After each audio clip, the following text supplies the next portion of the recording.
Welcome into TNT Twincast. We appreciate you guys checking out one of our videos. Do us a solid, like, subscribe, and hit us with a comment down below. It's the best way for us to grow our channel. We appreciate you guys so much, and go Knowles.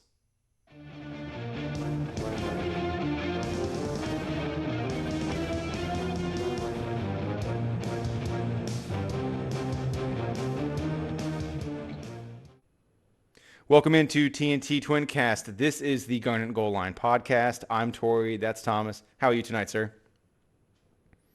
Doing great. How are you? I'm good. I'm good. We're going to talk some Florida State LSU tonight. I kind of wanted to start things off by just asking you, what are your general thoughts about Florida State being back in a game like this? We haven't really had this sort of a matchup for Florida State really since 2017 when we played Bama. But yeah, what are your thoughts about this game and kind of what it means and what it could mean for Florida State? Well, I am super pumped up for this game. You got the SEC West champion, and you've got a team that potentially, we think could be pretty special this year. So a lot to be excited about. It's a Sunday night kickoff. Not, it's going to be the only college game on, so there's a lot of excitement.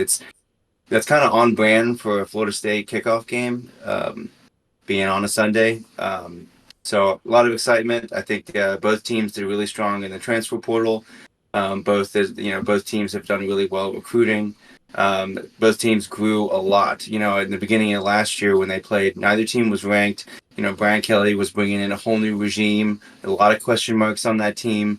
And we were kind of cresting the hill with what we thought Mike Norvell could do athletically. So a lot of excitement around this game, and I can't wait. I cannot wait for kickoff. Yeah, I think it's a really good point you just made about how both of these teams have really grown up. I listened to Brian Kelly's press conference today, and he brought up, this time last year, LSU didn't know who their starting center was going to be. So and now that could be the best unit on their team. So it just kind of goes to show like where they're at as a team, how much they've grown. Florida State's O line is in a similar area. They've got 8 or 9 guys that we feel really good about. So yeah, it's going to be a really good game. It's going to be a really exciting game. Top 10. I think as a Florida State fan, when you have an opponent like this, it really sets the bar high. Um, LSU could be a playoff team. We're going to get into some LSU preview a little bit later, but they're a loaded team. They've got a lot of strengths, very, very few holes in that team. We're going to talk quarterback. We're going to talk running back. We're going to talk D line, which is going to be fun. But yeah, really, really excited about this game. We've been counting down the days. College football is back, and I cannot wait. So we're going to move on to our LSU position preview. It starts at the quarterback for them. It starts at Jaden Daniels. He had a great year last year. Didn't have the greatest game against Florida State, but he has grown a tremendous amount. Both his arm and his legs have improved. Yeah, it starts with him. So he's the guy where he can be really hot or really cold. See a few of their games last year. I would say Tennessee is one of those games where you really didn't get the Jane Daniels that you wanted. But then you've got the Alabama game where he couldn't really do anything wrong. So, their quarterback is really solid. I think he's going to be a really good player for them. He's going to continue to improve. At running back, they've got 8 guys. 2 at the top really stick out to Wow. me. We have Logan Diggs, who was a really good player for them a year ago, ended up with about 850 yards on the ground. Then you've got Josh Williams, even though asterisk on Josh Williams in Brian Kelly's press conference today, he announced that Josh Williams is going to be probable for the game. So he should play, but he might not play. So we'll see there. But like I said, those are the 2 guys at running back that I really like. They have 6 more.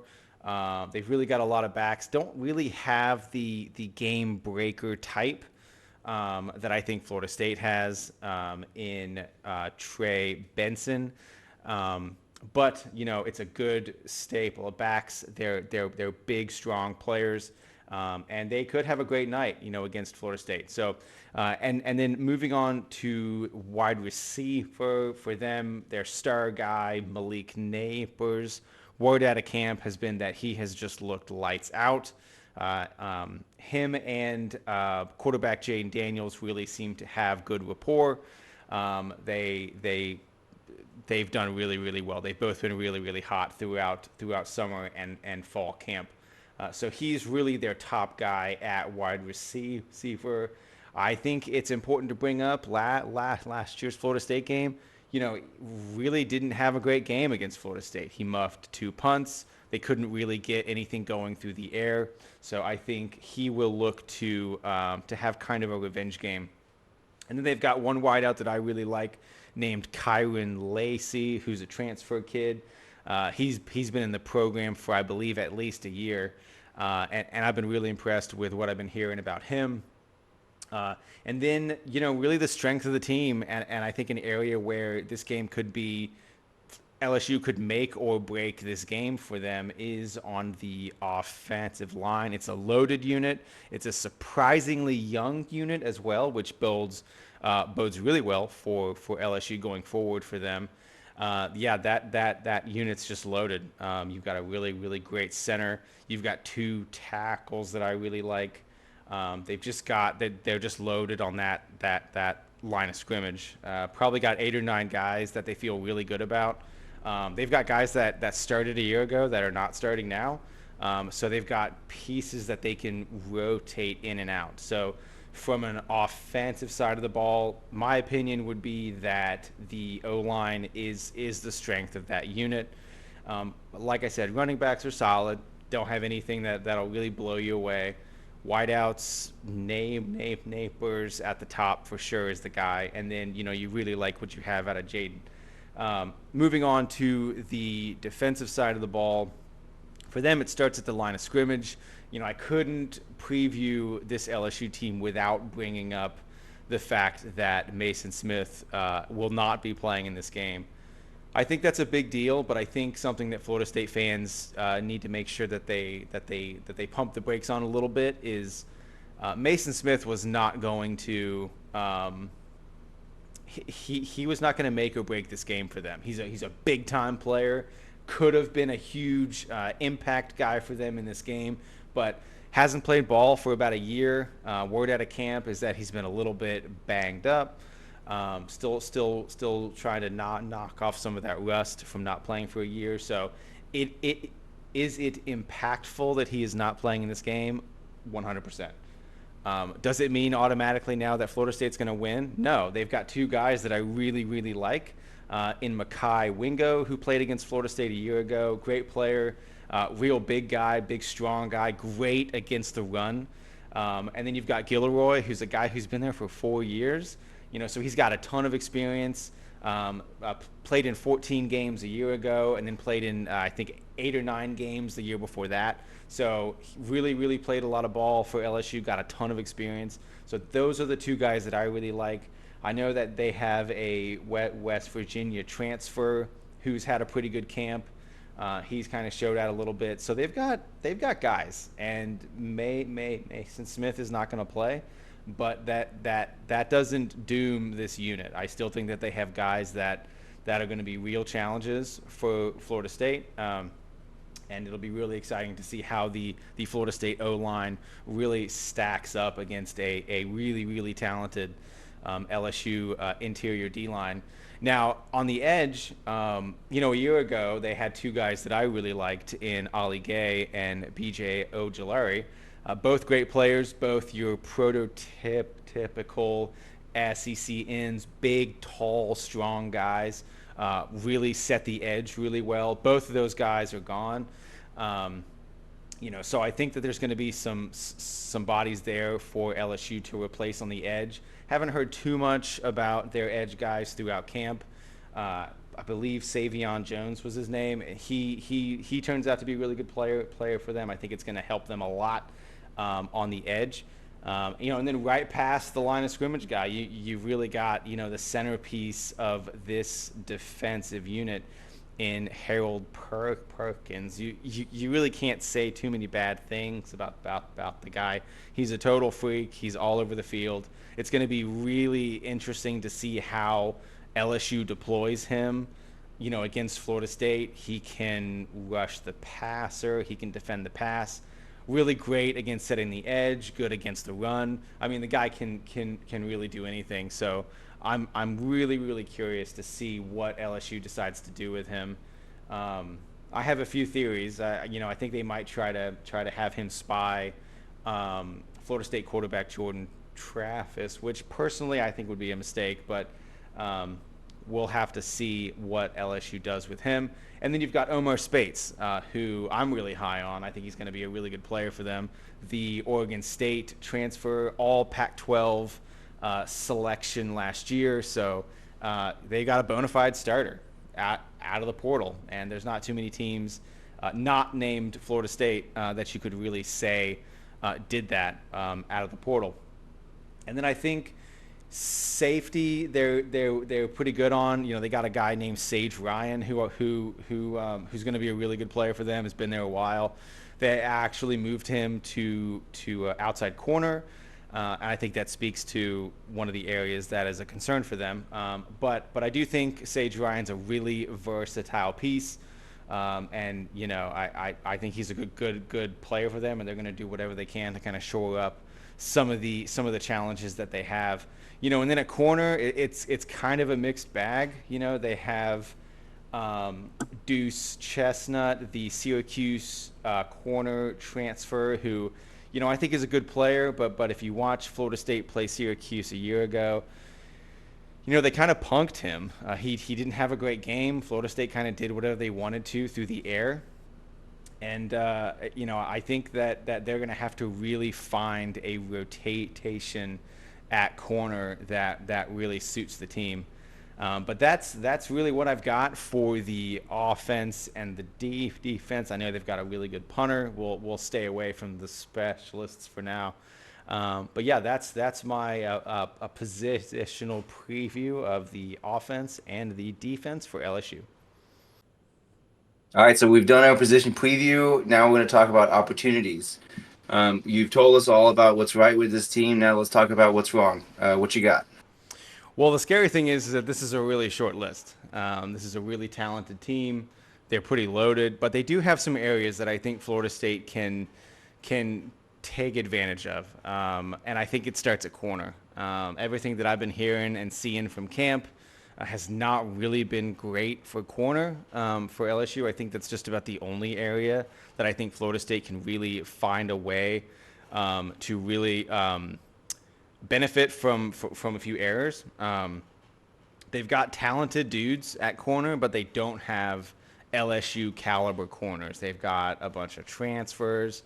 They've got a few in-house guys that just haven't really cracked the 3 or 2 deep.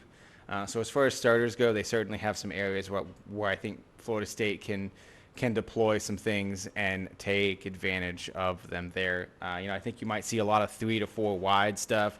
Florida State's going to try to force LSU to put as many DBs on the field because they know that they're pretty thin at that.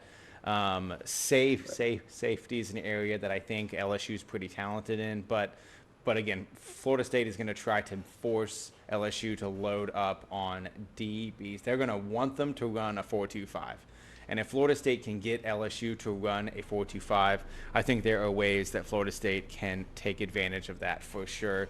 And then one other area that I think Florida State can figure out some things is Jaden Daniels. I noted him as really a strength of the team, and he is that.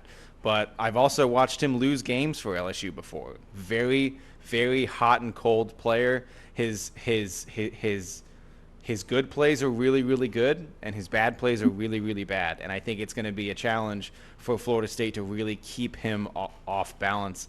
I think we're going to see a lot of blitzing from Florida State to kind of keep the LSU passing game from getting going. We will have to see how Florida State does there, but like I said, there's not really too many areas that Florida State can take advantage in this game.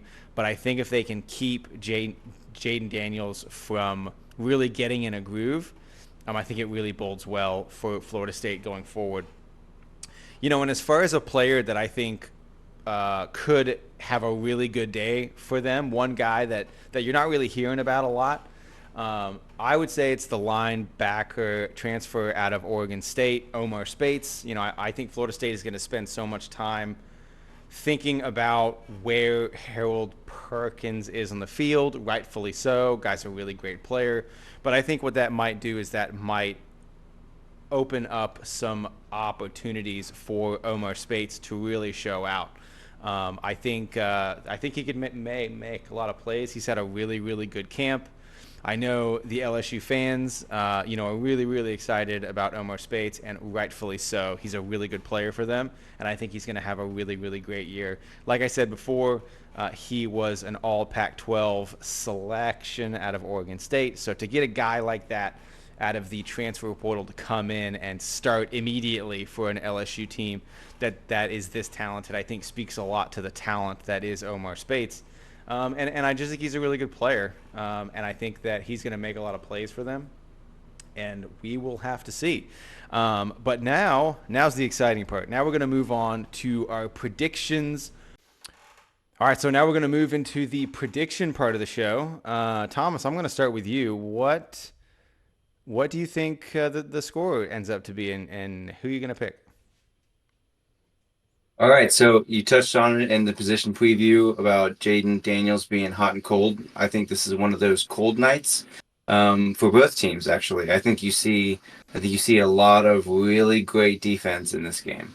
I'm going to call it a 20-17 for the Bayou Bengals. Oh, you're Both picking teams come out a LSU. little. What? Both teams come out a little flat, and we both kind of end the game with a sour taste in our mouth with how they performed. Hmm. Hmm. All right, so I'm going to go with Florida State here. I think it's going to be I'm going Florida State 35, LSU 30. That's what I'm going with. I think both teams are going to score, That would be a a lot lot of more points. exciting. Yeah, yeah.